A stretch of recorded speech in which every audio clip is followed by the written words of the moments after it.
Well, hello and welcome to what I hope will be the last video in the saga of the LL Bean pipe.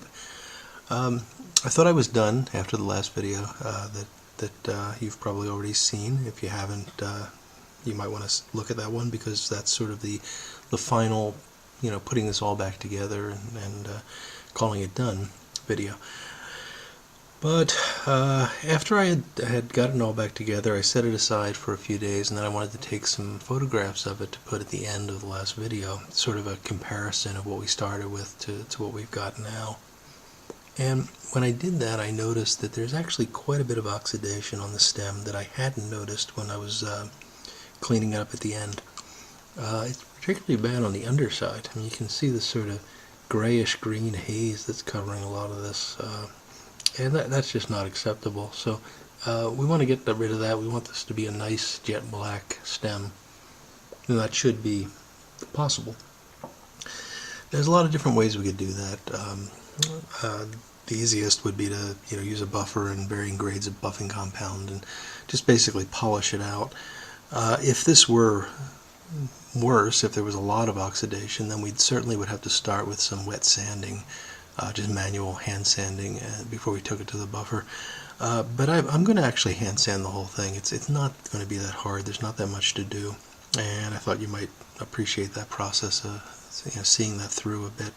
I'm not going to show you every step in the sanding process because it's kind of boring.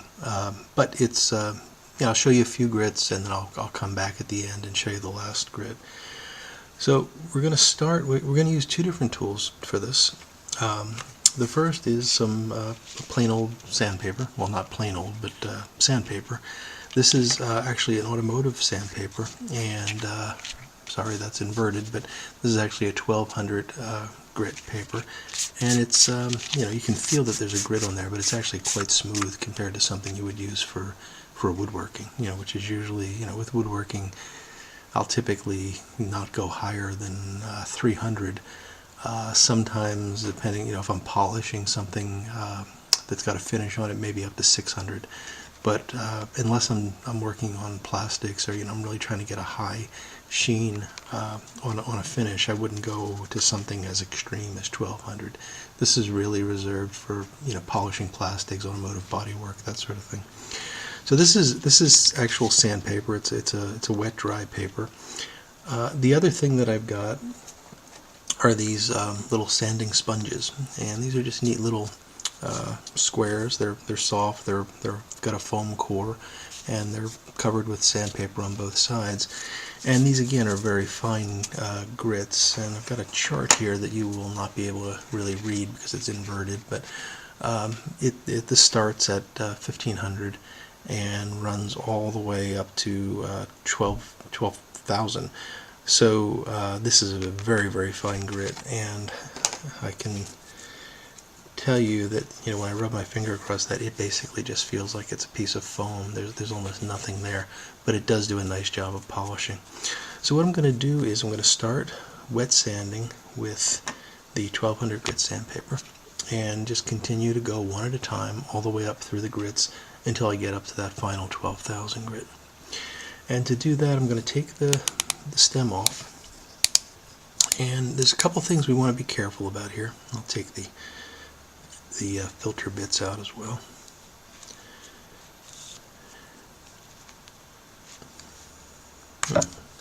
There we go. So I'm going to set those quite aside so they're not in the way. So we want to be careful not to sand away the little orange diamond there, because that's a nice feature, and it is just painted on, so we really want to be careful not to sand that too much. And also we've got these nice sharp corners where the edge of the pipe, the edge of the stem meets the edge of the briar, and we want to be careful not to sort of take the sharpness off of that, not to cut that in any way, because then it just won't look good. It won't look like it's matching up to the briar. We're not going to be sanding at a grit that's really going to cause a lot of changes in the shape. We'd want to be careful not to round over the button and things like that. But for this, I'm not worried about that. We're not really doing any aggressive sanding. So I like to fold the sandpaper up a little bit. This gives me a little bit more. It's just a little easier to use. And what I'm going to do is just spray the stem down with some water. And I'll put a little bit of water on the sandpaper to start. The water just acts as a lubricant. And as we get to the finer grits, it'll allow some of the things that we're sanding off to actually sort of join in and act as an abrasive as well, as it's floating in that water. And you can see how this is clearly taking something off. You know, it's taking off a thin layer of vulcanite, and it's taking that oxidation with it. So I'm just going to take my time and just kind of move around here, make sure that I'm getting everything. Again, being careful not to extend over that edge. And when it comes to the orange, I'm not going to completely avoid it, but I'm going to try not to do heavy sanding over the top of it. And we'll flip it around, work down here at the other end, make sure we get in that crease of the button. And the goal here is just to get a nice uniform scratch pattern over the hole. And that's about it for this grit, so I'll set that aside, and I will take a clean piece of paper towel and just wipe away all of that.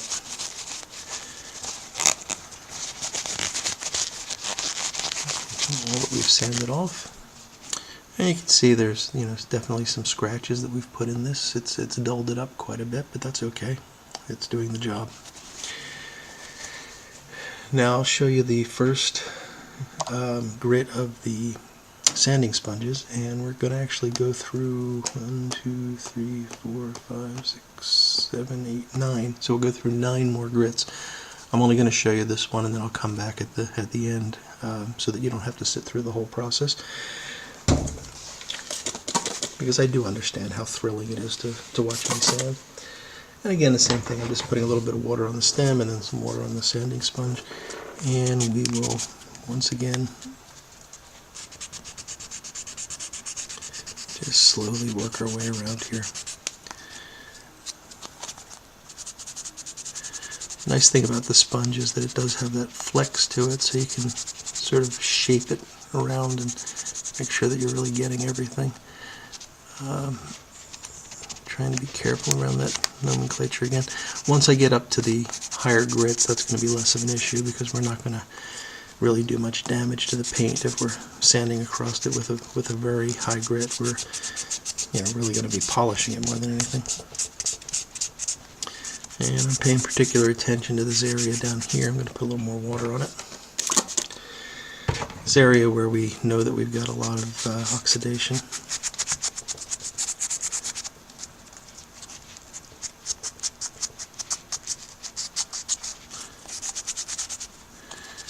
And get the back.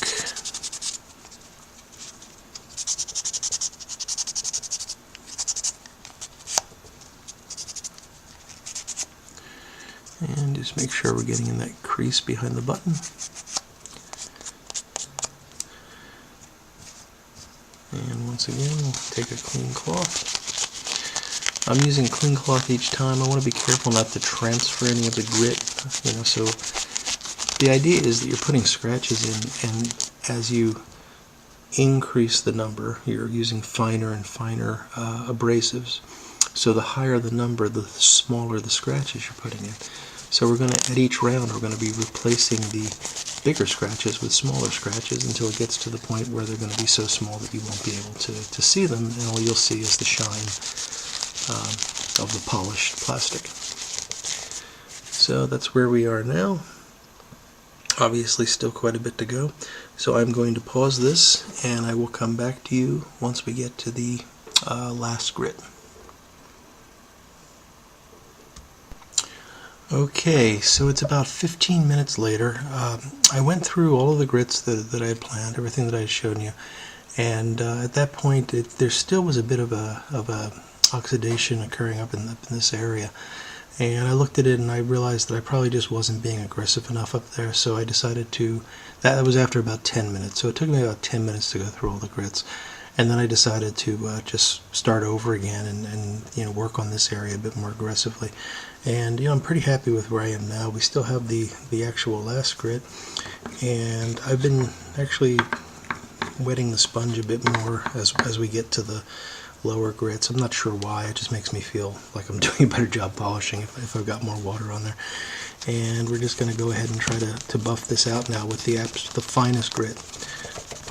And this really feels almost like I'm just rubbing a sheet of foam across it, but it is definitely doing some polishing. And you can see there's a little bit of a brown, I don't know if you can pick that up or not, but there is definitely a sort of brown tinge to that, which is indicating that we are taking some vulcanite off. So we're not just rubbing it. And then we'll turn it around and get this part nicely. You can already see that's really shining a lot more than it was previously. And for what we're going for here, I think this is just fine. You might wonder why I don't want to use a buffer on this, and you guys that have a buffer that want to do this, that's fine. You know, you can do that, and at some point, at some point I'll show you that process as well. But you know, buffer, it's just a loud, noisy machine, and you've got to reset the camera and everything. And then after all is said and done, there's a chance when you use a buffer that you'll wind up having the piece thrown into the ground, because the buffer can catch the piece and throw it. If you're careful, it shouldn't happen, but you know, things happen. So unless I really see a need for it, I'm not going to risk it. I'm just going to go over that part that was giving me trouble a bit more and make sure that I'm polishing up the... Oh, I should move that up so we're not getting too much white interfering here. And you can see that is really coming up to a nice shine, a nice luster, which is exactly what we want. And you know, I am going to smoke this pipe. I don't know how much I'll smoke it because I'm not yet sure how it's going to smoke. I wanted it as a curiosity. This isn't really a fine collector's piece, and it's not something I'm going to try to sell, so I'm pretty happy with that. You know, that's as shiny as any of the pipes that I use from day to day, and that's good. I'm happy with it. Look at that, you can actually see it's got a mirror-like finish to it. Not bad. Okay, so I'll set that aside. One thing I should mention is that these guys, they are sponges and they are reusable. They actually last a fairly long time. So I will take these when I'm done and just rinse them underwater, get all of the stuff that's been sanded off of them, you know, clean up the grit surfaces, and then let them dry before I put them away. And they'll be good for, you know, several more stems. Okay, last thing. Where's my little stand? We're going to go ahead and hit this with some obsidian oil.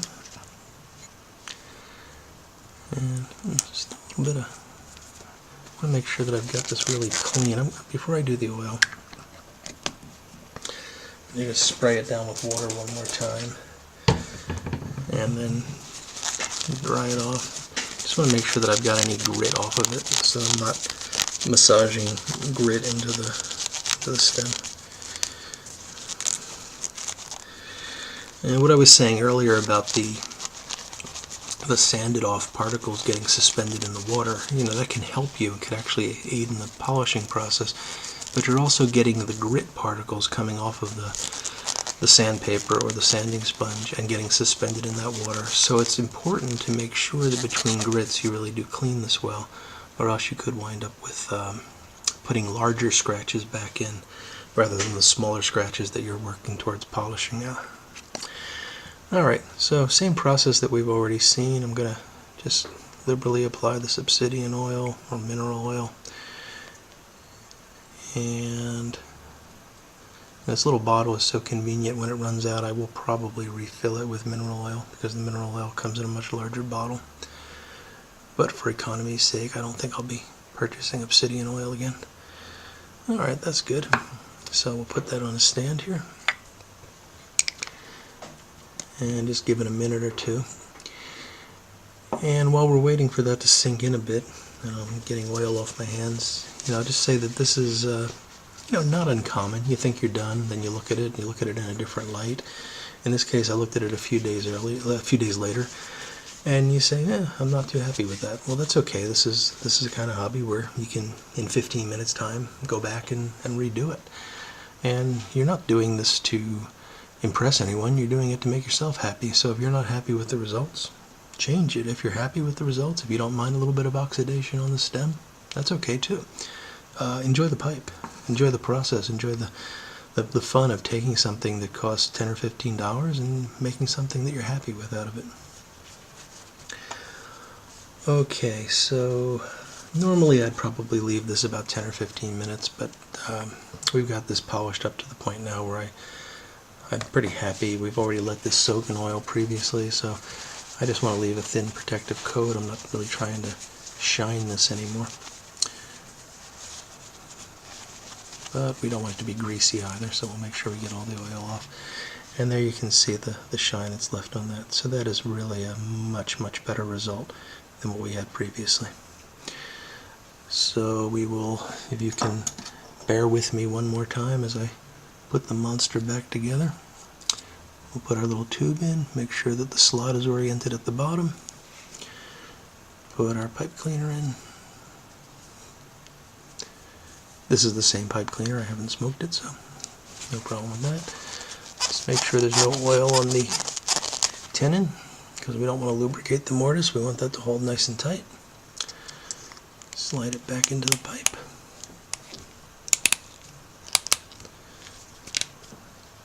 Bring it around straight, and there she is. There she goes. So that is now finally a finished product that I'm quite happy with, and I look forward to giving her her maiden smoke in my hands, and I will let you know how that goes. So that's it for now. Again, I hope you enjoyed watching this. I've got a couple of other pipes that I'm interested in doing the same with. I just today picked up a really neat LJ Peretti pipe off of eBay. It was a real bargain. I won't tell you too much about it, but it's a neat little billiard, and I'm looking forward to working on that, and I'll probably take you through that process. And I think one of the next things I'm going to do is, as I was sitting here working, I was smoking this guy here, which is an Edwards little bent, and this is a nice little pipe. It's got very thin walls, but I like it for certain tobaccos, and it has, and it's had from the time I've gotten it, a very unusual ghost. So I think the next set of videos I'm going to make is going to be about deep cleaning this Edwards and one method to get rid of ghosts. And I'll tell you about the unusual nature of this ghost in the first installment of that video. It's quite an interesting story about how I tried to make things better but really wound up making them much, much worse. Anyway, I hope you enjoyed the video. Please feel free to comment. Please subscribe if you're interested and you want to stay up to date on future videos. And I will look forward to seeing you all again soon. Take care.